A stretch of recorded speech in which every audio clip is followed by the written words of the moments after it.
8.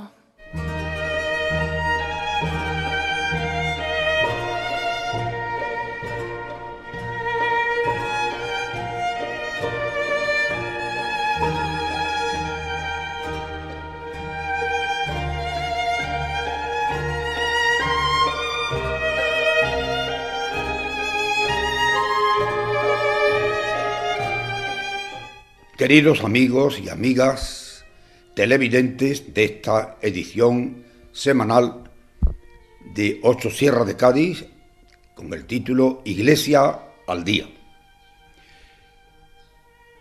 Muchas cosas habría que decir. Hoy no tenemos mucho tiempo porque el tiempo está marcado, pero voy a intentar resumir las ideas que hoy quisiera transmitir a vosotros de las cosas, de los acontecimientos que en estos días han ocurrido y siguen ocurriendo en nuestra iglesia diocesana, en este entorno nuestro en que nos movemos, en esta Sierra de Cádiz. Y también, naturalmente, extendiendo esto que no es privado nuestro, sino a todo lo que significa la iglesia en los territorios en que el cristianismo tradicionalmente, desde 2000 años, ha sido siempre una parte fundamental de la sociedad que constituimos. Empezamos por lo que en estos días ya en muchas parroquias y en muchos lugares se está realizando, el Vía Crucis. Quiero daros un poco de historia de lo que es esta devoción, porque es una devoción. Porque algunas veces se desvían las cosas, se hacen con buena voluntad, pero no con mucho acierto, porque se sacan de su lugar correspondiente. La palabra en sí, Vía Crucis, significa camino de la cruz. El Vía Crucis no es una procesión. Las procesiones de Semana Santa son otra cosa. Son manifestaciones de la vida religiosa, de la vida cristiana, que a través de esas sagradas imágenes de Cristo, de la Virgen, ponemos en la calle una catequesis en la que el pueblo, al ver esas imágenes, recuerdan acontecimientos que están íntimamente relacionados con ellas. La pasión, la muerte, la resurrección de Cristo nuestro Señor. Esto son las cofradías. Las cofradías que nacieron en su origen no para hacer procesiones, sino para que los hermanos de esas cofradías, la palabra hermanos quiere decir, había una hermandad, una relación, una intimidad unos con otros, se ayudaban no solamente en lo espiritual, sino también en lo temporal.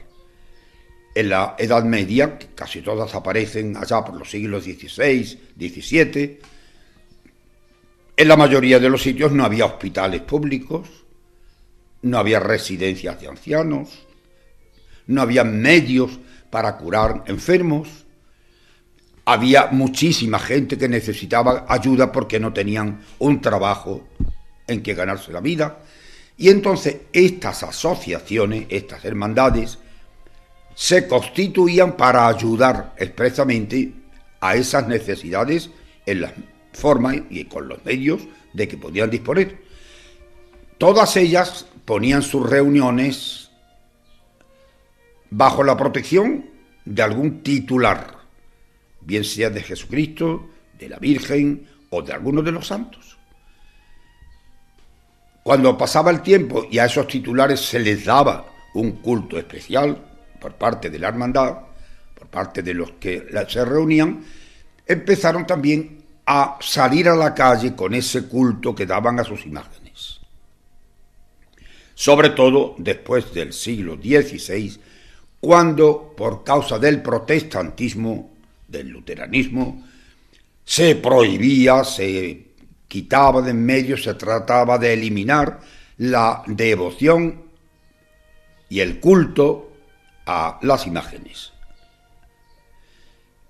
Los cristianos reaccionaron enseguida y no solamente se contentaban con dar culto dentro de los templos, sino que sacaban a la calle sus imágenes para que fueran también veneradas por el pueblo. Ahí nacieron las cofradías y las hermandades. De ahí no se habla de la palabra vía crucis, se habla de procesiones. El vía crucis nace también más o menos en esa época. Vía de la cruz, es decir, camino de la cruz.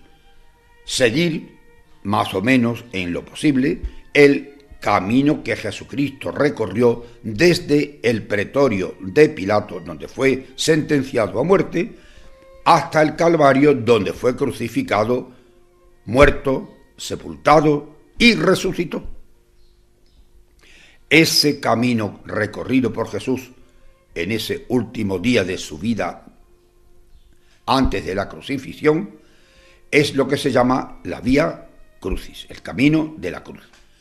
¿Cómo llegó hasta nosotros, sobre todo en nuestra iglesia diocesana, que lo era entonces el arzobispado de Sevilla, al que pertenecíamos toda esta zona andaluza, que llamamos ahora mismo la diócesis de Sevilla, de Huelva, de Jerez? Todo esto era una sola diócesis. En Sevilla capital había una familia, la familia que tenía también una casa muy cercana a nosotros, de donde estoy hablando, en Bornos, en el Palacio de Bornos. Ahí, en Sevilla, en la casa ducal de esa familia, empezó a hacerse el Via Crucis que oficialmente hoy realizamos. ¿Y por qué? Pues porque este señor, el duque, fue en peregrinación a Tierra Santa, a Israel, en aquellos años del siglo XVI y XVII, en que tan difícil era el moverse de un lado para otro, porque no había medios para hacerlo, como hoy lo hacemos, que en pocas horas estamos aquí y estamos allí y volvemos. Entonces esas peregrinaciones se tardaban meses y aún años. Este señor, que fue a hacer su peregrinación a Tierra Santa, se fijó muy detalladamente en lo que desde allí se comentaba y se decía que fue el camino que recorrió Jesús desde el lugar donde se encontraba el pretorio de Pilatos hasta el Calvario, donde Cristo fue crucificado. Y él fue anotando, hasta incluso midiendo los pasos que había de un lugar a otro. Y cuando volvió a Sevilla, a su casa, a la que hoy llamamos Casa de Pilato, no porque Pilato tuviera nada que ver con esa casa, sino porque este señor que instituyó allí en Sevilla el recorrido que se hacía desde el pretorio de Pilato hasta el Calvario, empezaba en su casa ducal, en el palacio que hoy se llama Casa de Pilato, y se iban recorriendo paso a paso las estaciones, los momentos o sitios por donde Jesús fue pasando. Esas estaciones se fue marcando en Sevilla por la vía pública, en lugares distintos, con cruces que se marcaban en las paredes o se levantaban desde el suelo, hasta llegar a la que hoy se llama la Cruz del Campo, que desde entonces se constituyó y sigue. Es un templete de piedra que cobija una cruz grande también de piedra con la inscripción de por qué se hizo y quién la hizo. Esa Cruz del Campo, que da también nombre, y esto no es religioso, a la cerveza, porque la fábrica se instituyó y se constituyó precisamente muy al lado de ese templete que hoy queda dentro de la urbanización de Sevilla, pero que en aquellos tiempos quedaba muy afuera, no había edificaciones ninguna en Sevilla y había que llegar atravesando una gran parte del descampado. Desde la casa que llamamos de Pilato hasta la Cruz del Campo se hacían 14 estaciones, 14 paradas, en las que se iba reconociendo o recordando una por una cada una de las cosas que ocurrieron en ese camino mientras Jesús fue desde el pretorio donde le condenaron a muerte hasta el Calvario donde fue crucificado. A este recorrido se le llamó y se sigue llamando el Vía Crucis, el camino de la cruz. Ni entonces ni ahora el Vía Crucis es una procesión en el sentido de sacar imágenes a la calle como ahora lo solemos hacer en Semana Santa, no. Ese recorrido era una manera de meditación que el pueblo hacía recorriendo esos lugares, parándose en cada una de las señales que estaban marcadas y recordando a algunos de los pasos dados por Jesús en cada momento. Su condenación a muerte, sus azotes atado a la columna, la coronación de espinas, el cargar con la cruz, etcétera, etcétera. Ahora nosotros también hacemos el Vía Crucis, o dentro del templo, que como sabéis, está marcado ese recorrido en 14 estaciones, 14 cuadros o cruces que alrededor del templo recuerdan estas cosas. Si se hace en la calle, que también lo sabemos hacer, se hace haciendo ese mismo recorrido y espiritualmente recordando con la mente los lugares donde ocurrían esas cosas en el momento en que Jesús las vivió. Ahora, algunas veces se quiere llevar también alguna imagen que acompañe ese recorrido. Normalmente el recorrido se hacía en exclusiva con una cruz, sin más. La cruz presidía y el pueblo seguía el camino de la cruz. Hoy muchas hermandades y muchas parroquias lo hacen también con alguna imagen, como ocurrió precisamente este sábado aquí en Villamartín, donde el grupo juvenil de la parroquia hizo el Vía Crucis, pero a manera de procesión, sacando la imagen de su titular, preciosa por cierto, y que por primera vez procesionaba después de que se hizo su bendición y su traslado al templo donde ahora se le da culto. Es bueno que se sepan lo que se hace y por qué se hace. Repito que el hacer el Vía Crucis ni es una obligación, ni es un acto de culto litúrgico, sino que es una devoción que el pueblo cristiano sigue teniendo desde hace siglos, que es muy bueno y muy recomendable que se haga, pero no para que la gente se alegre, se contente en su procesión con sus imágenes, sino para que se recuerde, se reviva y se venere lo que es el recuerdo de la pasión, muerte y resurrección de Cristo nuestro Salvador. Esa es la primera parte de esta charla de esta noche. Tenemos otra segunda parte ocurrida precisamente el sábado también, a nivel español, a nivel de nación. Una manifestación multitudinaria, muchos miles de personas, todas ellas compuestas, casi todas, de familias enteras, padres, hijos, abuelos, que se hicieron presentes en Madrid, no para protestar ni dar gritos ni formar jaleo, simplemente para decirle al pueblo y sobre todo al gobierno que hay una multitud muy grande de personas que no están de acuerdo y por eso lo manifiestan y protestan de ello, en que las leyes que se dan para los españoles en general estén siendo leyes totalmente contrarias a la ley de Dios, que es la que mueve nuestras vidas de cristianos. Que el gobierno actual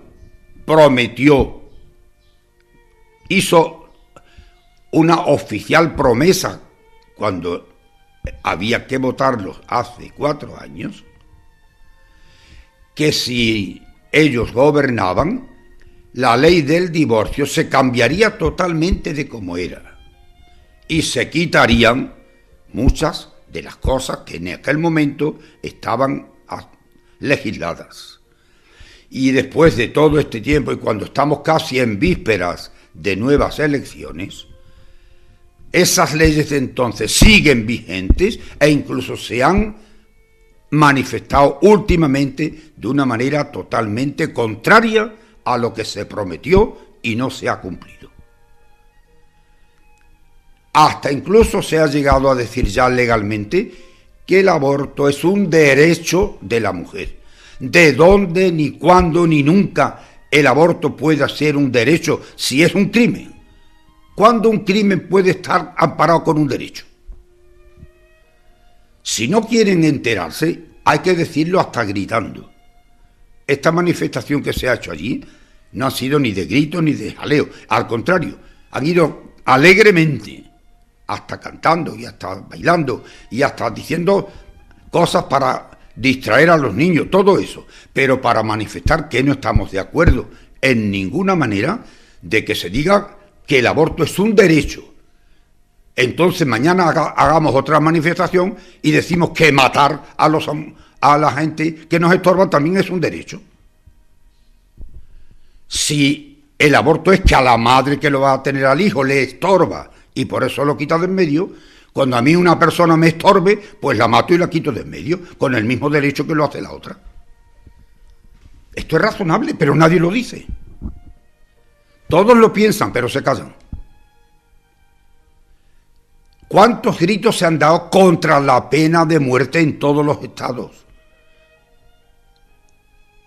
Y hay una ley en donde muchas personas, todavía, gracias a Dios, aquí en España no existe, pero en muchos lugares sí, la pena de muerte para aquellos malhechores a los que se les condena por los delitos que hayan cometido.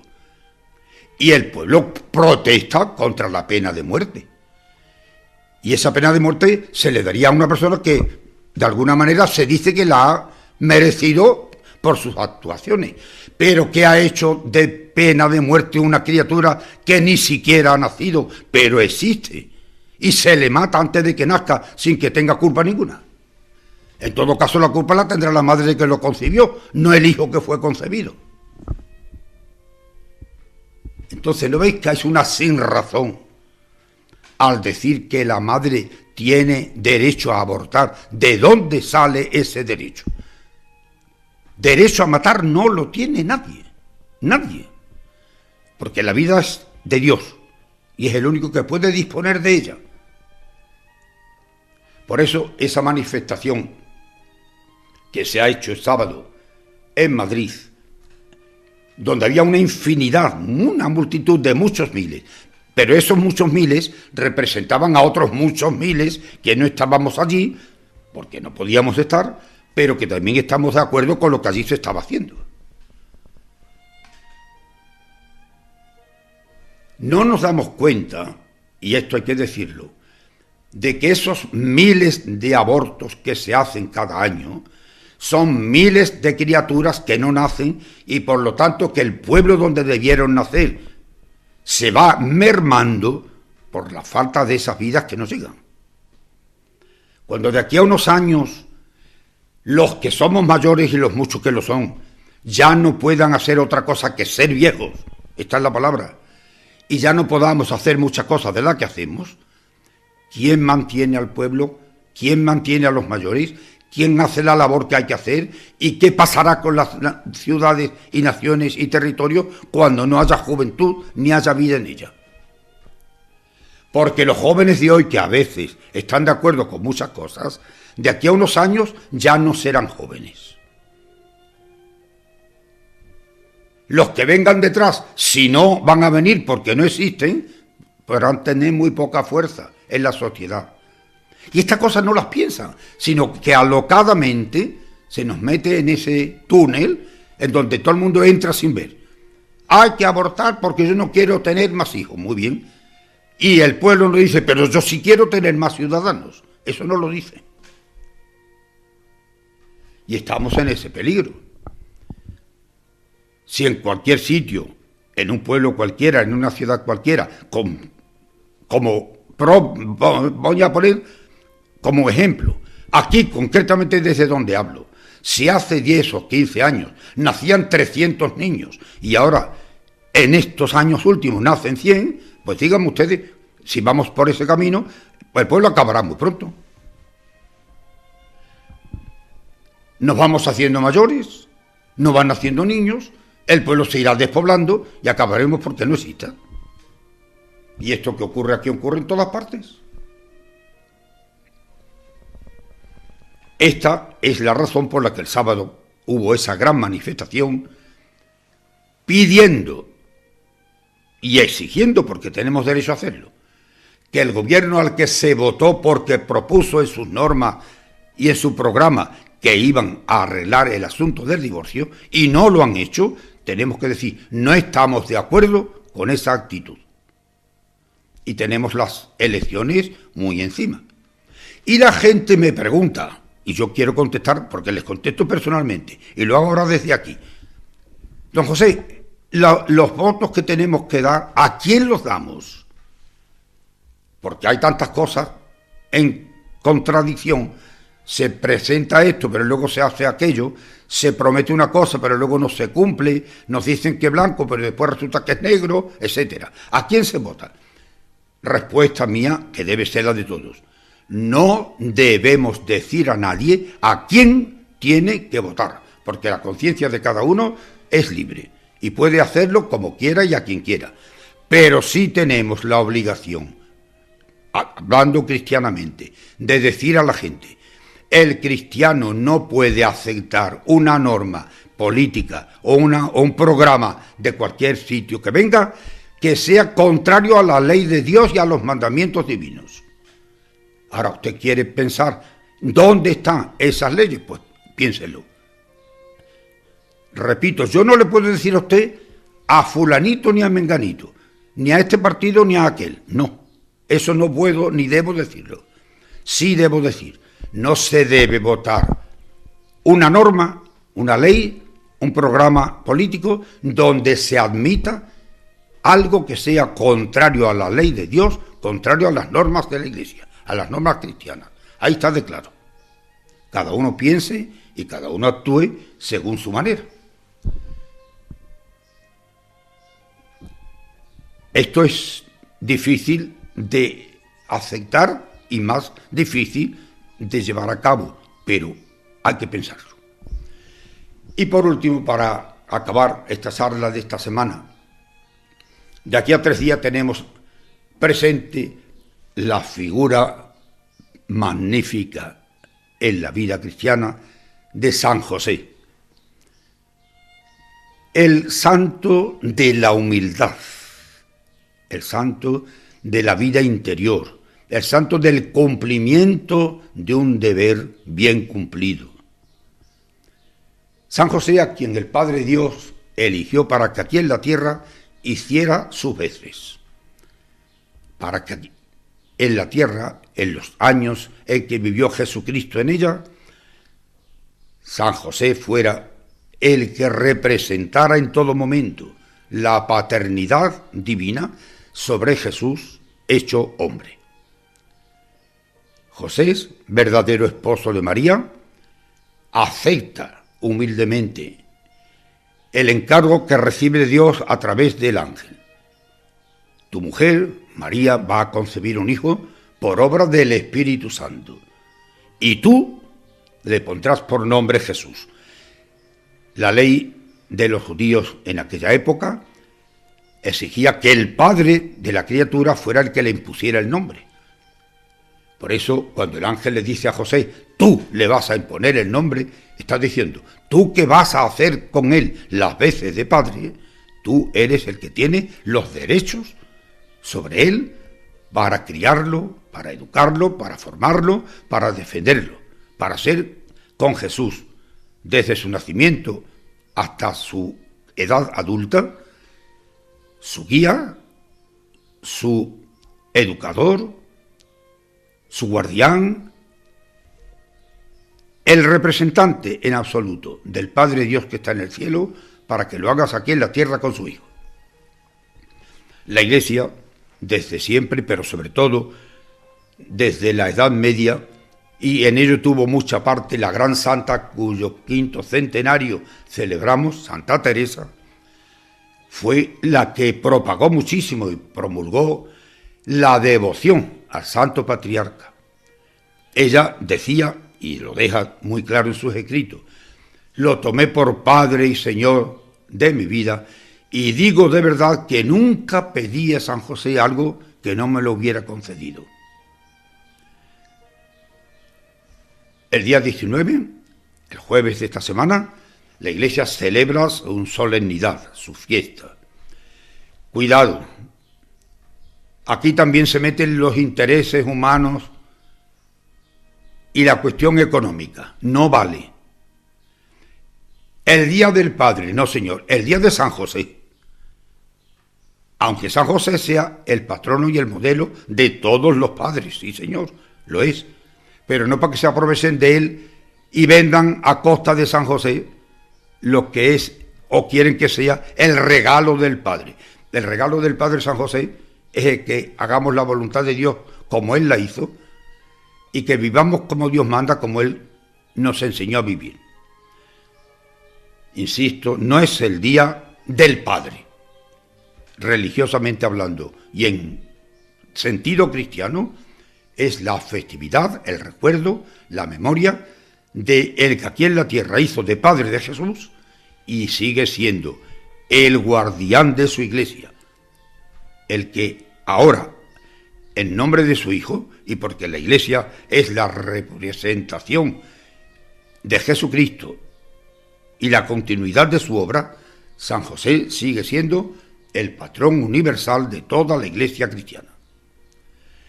A él nos acogemos y bajo su patrocinio ponemos nuestras vidas, sobre todo las de nuestras familias, de la que él, que tuvo también la suya, sean como deben ser y quieren ser las familias cristianas, donde se viva la fe que tenemos y el ejemplo del Santo Patriarca nos ayude a cumplirla.